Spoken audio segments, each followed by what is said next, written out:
The United States men's national team have qualified for the 2022 World Cup that'll happen this November in Qatar. In our group, we've been paired with England, Iran, and then we'll have to wait and see who the third team will be because they will be playing in a European qualification game. It could either be Ukraine, Scotland. Those two teams will play. The winner will then take on Wales, and the winner of that game will then join the three teams that I just listed. Today we are talking about the Iranian men's national team because, well, to be honest with you guys, I don't know anything about them, or at least I didn't before this video. And I'm going to say this right now. The United States men's national team must win this game and leave with 3 points if we want to advance from this group. I'm not saying that this team will win this group. Okay, England obviously is one of the most stacked teams when you look at rosters. On paper, England is just absolutely incredible, and it's going to be tough to win that game. So this game against Iran, it has to be 3 points. And I'm saying that because after looking at this team, after looking at, their roster and kind of watching some games and how they play, it's very doable.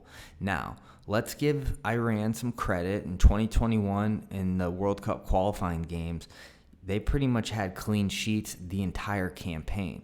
Keep in mind, they're playing teams like Syria, Hong Kong, Iraq, Cambodia, UAE, Lebanon, Syria, South Korea. Okay, not the best teams in the world. South Korea is in this World Cup, but all the other teams that I listed are not qualified for the World Cup. And to be honest, I don't think they have much quality. But you go and look at these scores, 3-0, 3-1, 3-0, 10-0, 1-0, 1-0, 3-0, 1-0.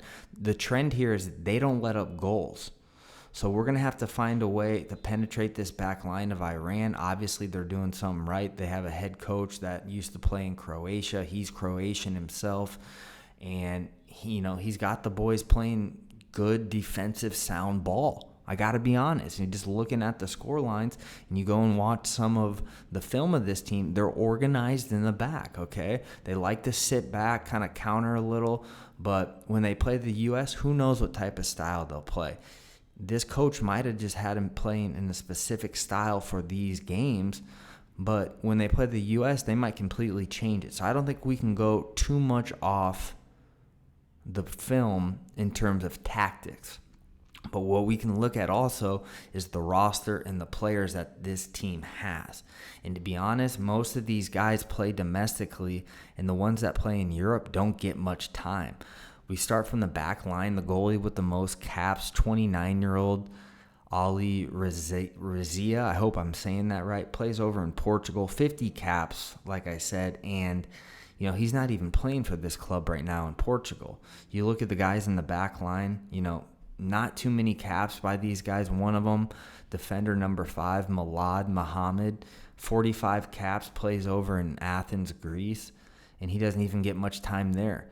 And same with the midfield, okay? Their captain, his name is Hassan. He's got 118 caps for Iran. That's impressive, but he's 32 years old. He also plays over in Athens and doesn't even get that much time there. Same with their forwards. They got a guy that plays for Hull City with 6 caps, and then another forward with 62 caps who actually has 40 goals. This is their big boy, 6'1" forward, Zadar Azman. 27 years old, so the guy's in his prime. Looks like he played at Zenit St. Petersburg before and did well there. So if you're looking at Iran, their top player is this guy right here, Zadar Azman. When you look at what he did at St. Petersburg, 52 goals, pretty impressive. He's been on the Iranian national team since 2009 on the U17 team.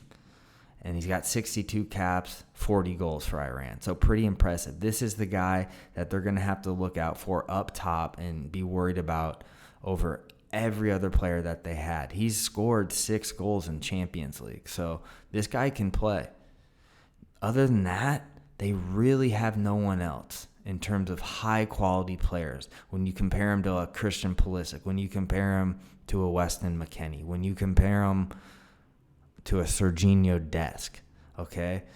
So this has to be 3 points. Has to be 3 points for the U.S. men's national team if we want to advance out of this group. Because England, I mean, who knows what's going to happen. If we can get 1 point, I'd be happy in that game.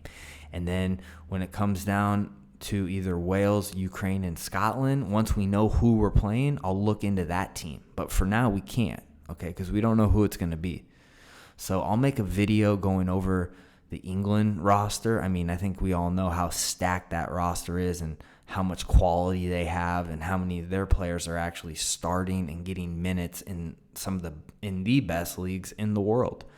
But when you look at Iran, I mean, we have to get 3 points. I can't stress that enough, that this has to be 3 points if we want to make it out. Because if we don't get 3 points from this game, I mean, I don't know what we're going to be able to do. Let me know in the comments below what you guys think about Iran, though, if I'm missing a few players. But I think I've done my research and gone through all these guys, and nobody's really stood out besides Sadar, who's had 6 Champions League goals.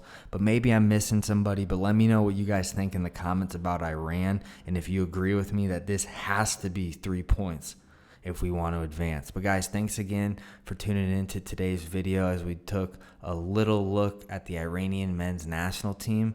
And if you're new to the channel, you like World Cup qualifying stuff, you like U.S. men's national team videos, hit that sub button, because I'm going to make videos all World Cup, giving my predictions and picks for all the games this summer. But guys, thanks again, and until next time, I'm out.